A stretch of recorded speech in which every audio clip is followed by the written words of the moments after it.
For CADRE to go with the co-executive director model, it was a very planned out decision that a lot of us had to wrap our heads around. What does that mean?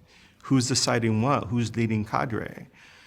So it really isn't about segmenting responsibilities. It's not about one person has operational responsibilities and one person has external facing responsibilities. While that needs to be defined, it's really about having a thought partner. The reality is the bottom line responsibilities of an executive director are very draining.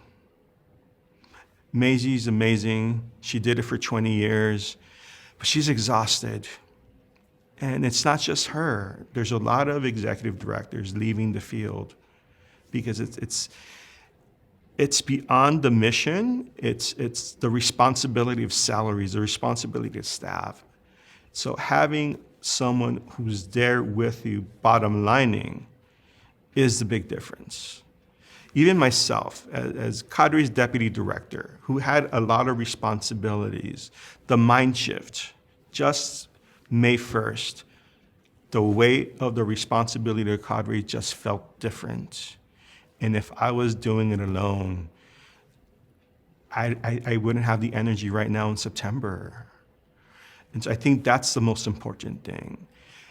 It's not about more staff time. It's what it takes to lead together and sustain that energy and support each other is what we found out is so valuable in just 3 short months.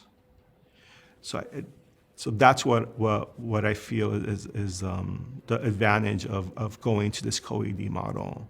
So one of the important things that emerge in our transition planning is having the opportunity to think about what co-leadership means.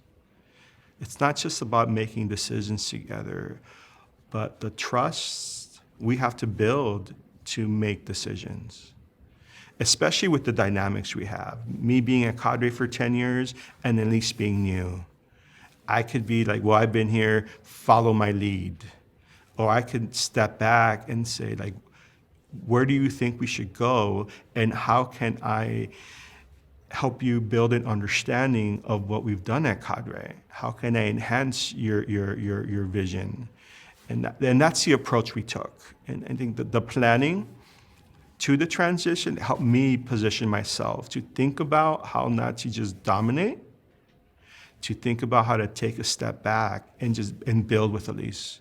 One of the things we asked the team, we had a retreat in January, and during the retreat in January, we talked about what does organizational leadership mean to all of us as individuals and collectively. And then we asked the team when Elise was hired, lead and give Elise and I space to learn about each other, to learn how we're gonna lead CADRE together. And I think that the team responded.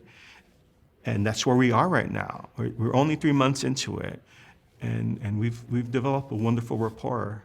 And I know that's all due to the planning and the thoughtfulness of over a year for CADRE, 2 years of planning for the transition, and it set us up for amazing success.